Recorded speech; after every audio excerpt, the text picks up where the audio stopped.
अऊज़ु बिल्लाहि मिनश्शैतानिर्रजीम बिस्मिल्लाहिर्रहमानिर्रहीम रब्बि इश्रह ली सदरी व यस्सिर ली अमरी वहलुल उक़्दतम मिन लिसानी यफ़क़हू क़ौली रब्बि यस्सिर वला तुअस्सिर वतम्मिम बिल खैर व बिका नस्तईन अल्लाहुम्मा फ़क़्क़िहना फ़िद्दीन अल्लाहुम्मा फ़क़्क़िहना फ़िद्दीन अल्लाहुम्मा इन्नी अस्अलुका इल्मन नाफ़िअन रिज़्क़न तय्यबा अमलन मुतक़ब्बला। अल्लाह ताला की तौफ़ीक, उसकी रहमत और उसकी बहुत ज़्यादा बरकतों और एहसान के साथ हम सूरत बकरा की 46 आयत 86 आयत कंप्लीट कर चुके हैं और इसी सिलसिले में आज 87 से 90 तक आयत को देखेंगे। इसमें पहले हम लफ्ज़ी तहकीक करेंगे और फिर इसकी तफसीर। आयत 87 वलक़द आतैना, वा और लक़द, यहाँ पर ताकीद दो लफ्ज़ों के थे। वाव कस्मिया है और लाम आता है ताकीद के लिए, सर्टेनिटी के लिए, और कद भी तहकीक के लिए, यानी कि यहाँ पर तीन मुअक्किदात हैं। और तहकीक आतैना, हमने दिया मूसा अलैहिस्सलाम को अल किताब, किताब यानी कि इन तौरात, वक़फ़ैना, क़फ़्फ़ा युक़फ़्फ़ू, कफ़ कहते हैं गर्दन का पिछला हिस्सा, उसको कहते हैं फॉलो करना, यानी कि हमने बनी इसराइल को अपने एहसान अल्लाह तबारक व तआला याद करवा रहे हैं और बता रहे हैं कि हम मूसा अलैहिस्सलाम के बाद भी हमने पे दर पे आपको पैगम्बर भेजे। और कौन कौन से पैगम्बर थे जो उनके बाद आए? हज़रत यूशा अलैहिस्सलाम, हज़रत इलियास, हज़रत यस्आ, यूनुस, शमाइल, जुल्किफ़ल, हज़रत सकील अलैहिस्सलाम, हज़रत सुलेमान अलैहिस्सलाम, हज़रत दाऊद, हज़रत ज़करिया, हज़रत यहया, हज़रत ईसा। इसके अलावा भी बहुत से पैगम्बर थे लेकिन मशहूर यही है।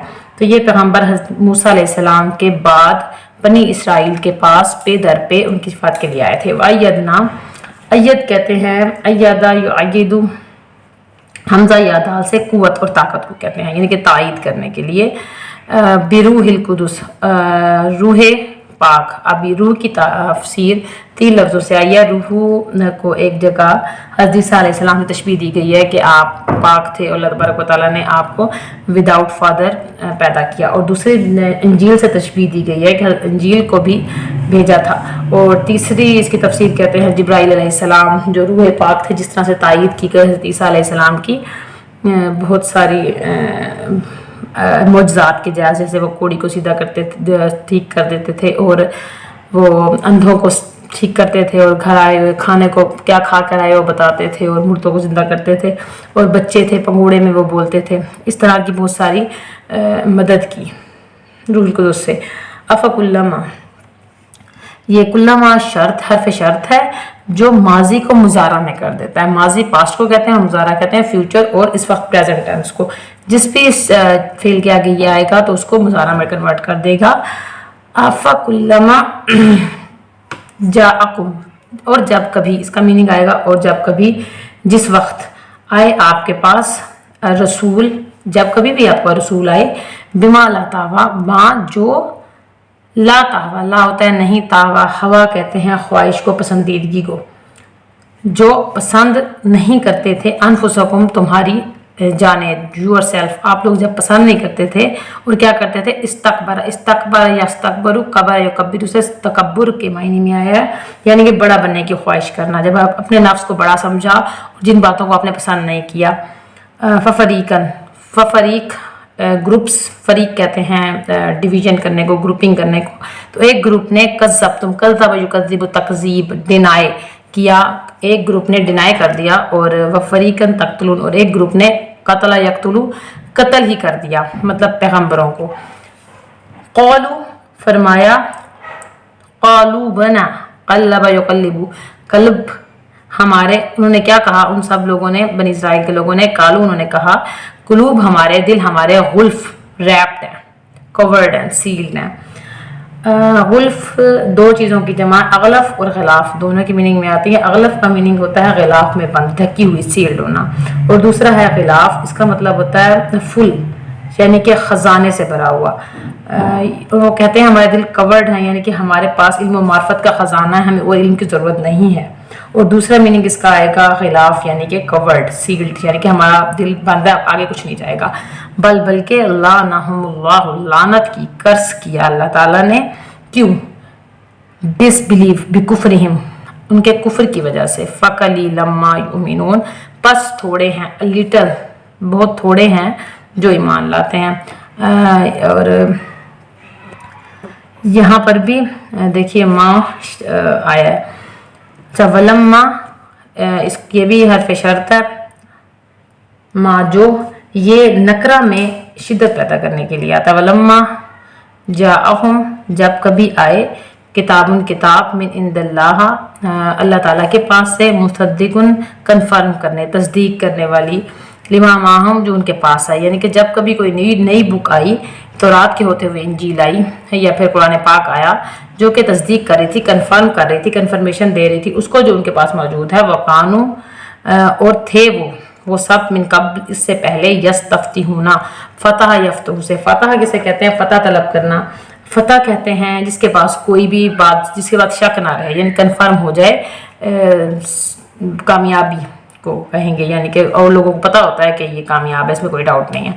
तो अलिफ सीन ताम इस्तात मांगने के लिए आता है। इससे पहले वो मांगते थे, फतह मांगते थे, अलल्लज़ीना काफरू, उन लोगों पर, यानी काफरों पर वो फतह तलब करते थे उनका नाम लेकर, यानी कि उनके नाम लेकर अल्लाह तबारक व तआला से दुआएं करते थे और फतह मांगते थे कि हमें फतह करो काफरों पर उस नबी के नाम से जो कि कुरान इसमें उनकी किताबों में आया है। फलम्मा जा, बस जब आ गया उनके पास, माँ जो आ गया उनके पास, माँ अरफू, जिसको वो पहचानते थे, यानी कि वो उनकी मार्फत से है ये, कफरू बिही, तो उन्होंने क्या किया? इनकार कर दिया, हालांकि वो जानते थे उसको।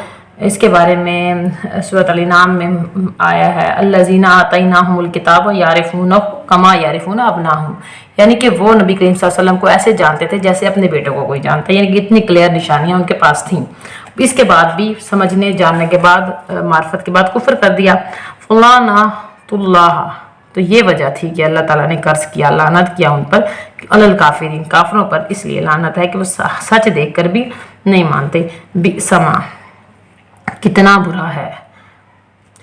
इश्तरा यश्तरा, इश्तरा कहते हैं बॉट, सेल करना, बॉट करना, जो तिजारत करते हैं, कितनी बुरी तिजारत है। बी अनफुसहुम, जो कि उन्होंने अपनी जानों से, यकफुरु, ये कि उन्होंने कुफ्र किया। क्या किया? उन्होंने कुफ्र किया बिमा अनज़लल्लाहु, सेंड डाउन, जो कि नाजिल किया अल्लाह ताला ने। क्यों इनकार किया? बग़यन, जिद की वजह से, अपनी बगावत, बगी से। युनज़्ज़िला, ये कि नाजिल किया अल्लाह ने, मिन फ़ज़लिही, अपने फजल से। फजल क्या है? कुरान, वही अपने फजल से जो नाजिल किया, अला मन यशाउ, जिस पर वो चाहता है, मिन इबादी, अपने बंदे में से, अपने बंदे में से जिस पर वो चाहता है अपना फजल कर देता है। और वो लोग जिद और हसद और अनाद की वजह से नहीं मान रहे थे। फ़बाउ बिग़ज़बिन, पस वो लौटे, ग़ज़बिन अला ग़ज़ब, गुस्से पर गुस्सा, गदब पर गदब। वलिल काफिरीना, और काफिरों के लिए अज़ाबुन मुहीन, दर्दनाक अज़ाब है। ये तो थी लफ्ज़ी तहकीक, अब हम इसकी तफसीर देखेंगे। बनी इसराइल के बाद जो भी असबाब से अल्लाह तबारक व तआला उसके बारे में क्लियर करके बता रहे हैं कि तहकीक दिया हमने मूसा अलैहिस्सलाम को किताब, और उसके बाद हमने पैगंबर भी भेजे। मूसा अलैहिस्सलाम को किताब दी और उसके बाद बनी इसराइल की तायीद के लिए वक़फ़ैना, उनके पीछे, बिम्बाद ही, उसके बाद भी रसूल, बहुत सारे रसूलों के साथ उनकी तायीद की। और फिर हमने ईसा बिन मरियम को बय्यिनात, रोशन दलाइल दी, क्लियर प्रूफ्स दिए, वायदना, और मदद की हमने रूहुल कुदस के साथ, यानी कि जिब्राइल के साथ मदद भी की। अफ़कुल्लमा जाकुम, फिर जब कभी इनके पास पैगंबर आए जो इनकी नफ्स पसंद नहीं करते थे, उसका उन्होंने तकब्बुर किया। उनमें से एक ग्रोह ने तो कत्ल कर दिया और कुछ ने कुछ लोग जुटला दिया। बनी इसराइल के पास जो भी असबाब हिदायत थे, इनको इन्होंने ख़त्म करने की कोशिशें की। किसी पैगंबर को मार डाला और किसी पैगंबर को मारने की कोशिश की, किसी को कत्ल किया और बहुत सौ को जुटला दिया। जुटलाया क्यों? क्योंकि वो जो पसंद कर रहे थे उसके खिलाफ वो बात करते थे कि हम नहीं जानते इन बातों को। जैसे याहिया अलैहिस्सलाम, ईसा अलैहिस्सलाम को कत्ल करने की इन्होंने कोशिश की। अल्लाह ने इतने एहसान किए इन पर। नबी करीम सल्लल्लाहु अलैहि वसल्लम को भी जहर दिया था, जिसकी तकलीफ मर्ज़ मौत तक आपने महसूस की थी खैबर के यहूदियों ने। याद रखिएगा, खैबर में जंग हुई थी यहूदियों के साथ मुसलमानों की, और इन्होंने हज़रत करीम सल्लल्लाहु अलैहि वसल्लम को जहर दिया था। तो इन्होंने हज़रत ईसा अलैहिस्सलाम को भी मारने की कोशिश की, याहिया अलैहिस्सलाम को बाकायदा मारा, हज़रत ज़करिया अलैहिस्सलाम को कत्ल किया। और अल्लाह ताला ने इतने आसान किया और हिदायत का इंतज़ाम किया और पैदर पे पैगंबर भेजे तो ईसा अलैहिस्सलाम तक पहुँचे। फिर तुमने क्या किया? कोई बात सुनी ही नहीं, कबूल ही नहीं किया, सर ही नहीं झुकाया, माना ही नहीं।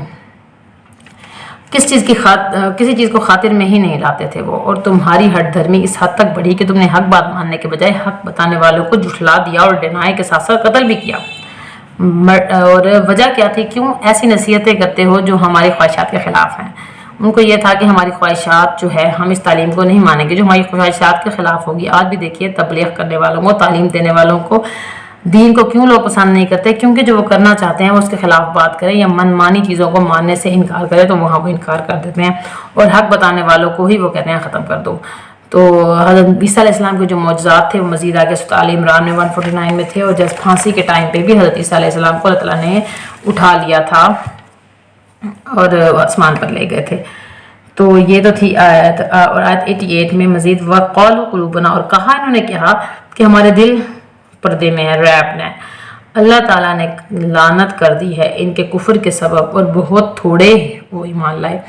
تکبر کے مارے کہنے لگے کہ ہمارے پاس پہلے ہی بہت علم ہے، تم کیا بتاتے آئے ہو ہمیں، ہم ان بات کو نہیں جانیں۔ یعنی انہوں نے کہا ہمارا دل خود ہی علم کا خزانہ ہے، ہمارے پاس بہت کچھ ہے، ہمارے پاس سب موجود ہے۔ ہمارا یہ بھی کہا کہ ہمارا دل جو ہے غلاف کے اندر بند ہے۔ کچھ نصیحتیں ان کو جو کی جاتی ہیں، ان کے کہتے ہیں ہمیں تمہاری نصیحتوں کی سمجھ نہیں آتی، ہم نہیں مانتے، ہمیں ہدایت نہیں چاہیے۔ ہمارے اور تمہارے درمیان حجاب ہے، یعنی کہ کمیونیکیشن گیپ ہے، کوئی کمیونیکیشن ہمارے درمیان نہیں ہو سکتی، یعنی کہ ہم آپ کی بات ماننے کو تیار ہی نہیں ہیں۔ ہمیں تمہاری باتیں نہیں سمجھ آتی، سر کے اوپر سے گزر جاتی ہے۔ ایسا کیوں ہوتا ہے؟ دین کی بات پر قریب ترین جو رشتہ داری ہوتی ہے اور تعلقات اور باتیں ہوتی ہیں وہ ماننے سے لوگ انکار کر دیتے ہیں۔ دین کے ویسے عام طور پر جو باتیں ہوتی ہیں اس پہ ہمارا لیول بالکل ایک جیسا ہو جاتا ہے، جب دین کی باتیں آتی ہیں تو ہمارا لیول ہی فرق ہو جاتا ہے اور ہمارے تعلقات اور ہماری باتیں ڈیفرنٹ ہو جاتی ہیں۔ بل لعنہم اللہ بکفرہم، بلکہ کیا کیا انکار کی وجہ سے ان پر لعنت کی، کہ جب انکار کی وجہ سے اللہ کی لعنت ہو جائے تو اس پر ہدایت کی بات اثر نہیں کرتی۔ تو یہ اس کا کنکلوژن آ گیا۔ جب آپ انکار کرتے ہیں اللہ کی واضح نشانیوں کا تو اس وجہ سے اللہ تبارک و تعالیٰ دل کو بند کر دیتے ہیں، اور اللہ کی لعنت کی وجہ سے، انکار کی وجہ سے جو لعنت ہوئی ہے، اس لعنت کی وجہ سے جو اثر ہوا ہے، ہدایت کی بات اثر نہیں کرتی۔ ریجیکشن اور ڈینائل کے بعد ہدایت، جس نے ڈیسائیڈ ہی کر لیا ہو کہ میں نے نہیں سننا ان باتوں کو، اس پر ہدایت کے دروازے بند کر دیے جاتے ہیں۔ فَقَلِيلًا مَا يُؤْمِنُونَ، کتنا کم ہے جو وہ ایمان لاتے ہیں، بہت تھوڑا ان کا ایمان ہے۔ ایمان کی حرارت کیا کرتی ہے؟ ہمارے میل کچیل کو، ہماری غلطیوں کو، ہمارے گناہوں کو دھوتی ہے۔ جب ہم ایسے ماحول میں جاتے ہیں جہاں پر ایمان کی بات ہوتی ہے یا ایمان کے لوگ ہوتے ہیں، ہمارے ارد گرد جو کمیونٹی ہے وہ پڑھنے پڑھانے والے اور دینی لوگ ہوتے ہیں، تو ہمارے اندر سے برائیاں کم ہونے لگتی ہیں، پھر ہمیں برائی بری لگتی ہے۔ اور جب ہمارا ماحول ڈفر ہو جاتا ہے، یعنی کہ ایمان کے خلاف ہم ماحول میں جاتے ہیں، تو کیا ہوتا ہے کہ ہمیں برائی اچھی لگنے لگتی ہے۔ تو اس لیے کہا جاتا ہے کہ صحبت صالحین کو اپنانا چاہیے اور اپنے ساتھ ہمیشہ دین کو رکھنا چاہیے، اور جو دین کا انکار کرے اس پہ ایمان کی حرارت اثر نہیں کرتی۔ مزید 89 میں وَلَمَّا جَاءَهُمُ الْكِتَابُ، اور جب کبھی آئے تمہارے پاس کتاب، یعنی کہ جب بھی تمہارے پاس اللہ تعالیٰ کی طرف سے کتاب آئی جو کہ وہ تصدیق کر رہی تھی جو تمہارے پاس موجود ہے، تو تم نے کیا، اور تم اس کے بارے میں تمہارا رویہ کیا رہا ہے؟ اور یہ وہی کتاب تھی جس کے بارے میں، جس کا نام اور جس پیغمبر کا نام لے کر تم فتح طلب کرتے تھے، کہتے تھے کہ ہمیں آج بھی کافروں پر فتح دو، اور کل ہم آپ کے نبی کے ساتھ، یعنی اللہ تبارک تعالیٰ سے مانگتے تھے کہ نبی کے ساتھ مل کر ہم جنگ کریں گے۔ تو جب اب وہ تمہارے پاس آ گئے ہیں تو اب تم کیوں انکار کر رہے ہو؟ کہتے ہیں کہ تم جس کو پہچانتے ہو اس کا کفر کر رہے ہو۔ اس وجہ سے بھی اللہ تعالیٰ نے لعنت کی کافروں پر۔ بنی اسرائیل کی حقیقت کھولی جا رہی ہے کہ پیغمبر کا انتظار تھا ان کو، جب حق آیا انکار کر دیا۔ کیوں کیا؟ اگلی آیت میں اس کو بتایا کہ لعنت اللہ، لعنت ہے اللہ کی انکار کرنے والوں پر۔ ان کے قول و فعل میں تضاد ہے، کنٹراڈکشن ہے ان کے قول میں اور فعل میں۔ وجہ انکار کرنے کی کیا ہے کہ یہ ان کے اندر جو ہے وہ باہر سامنے نہیں دکھاتے، اپنے آپ کو کنٹراڈکٹ کرتے ہیں۔ تو یہاں پر نبی کریم صلی اللہ علیہ وسلم سے یہودیوں کو ایکسپلین کیا جا رہا ہے کہ انہوں نے پہلے کیا کیا تھا، اب کیا کیا۔ یہ وہی بات ہے جو آپ پیچھے سے آپ ملائے، جب حضور کریم صلی اللہ علیہ وسلم مدینہ میں تھے اور مدینہ میں سب لوگوں نے حضور کریم صلی اللہ علیہ وسلم پر ایمان لے آئے۔ اب وہاں پر لوگ پریشان تھے کہ جن لوگوں نے ہمیں نبی کا بتایا اب وہی نہیں مان رہے۔ تو اس طرح کی سچویشن میں اللہ تبارک و تعالیٰ نے یہ آیاتیں لا کر حضور کریم صلی اللہ علیہ وسلم اور ان کے ماننے والوں کو کلیئر کیا کہ ان کا مزاج ہی ایسا ہے، ان کا کنٹراڈکشن ہے ان کے مزاج میں، جو یہ کہتے ہیں وہ نہیں کرتے ہیں۔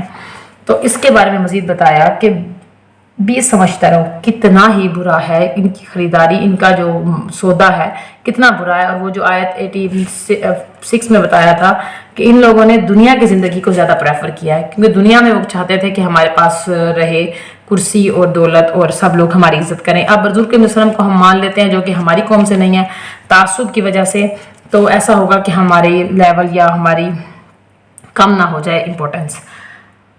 اور انہوں نے کفر کیا جو اللہ تعالیٰ نے اتارا کس وجہ سے؟ اس ضد کی وجہ سے، انات کی وجہ سے، حسد کی وجہ سے کہ اللہ تعالیٰ نے نازل کیا اپنے فضل سے، اور اللہ تعالیٰ اپنے فضل سے جس بندے پر چاہے اپنا فضل فرما دیتا ہے، تو اس پر غصہ کرنے والی کیا بات ہے۔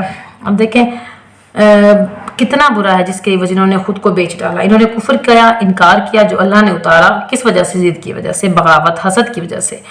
ان ينزل اللہ من فضلہ علی من یشاء من عبادہ، اتارتا ہے اللہ تعالیٰ اپنے بندوں میں سے اپنے فضل جس پر وہ چاہتا ہے۔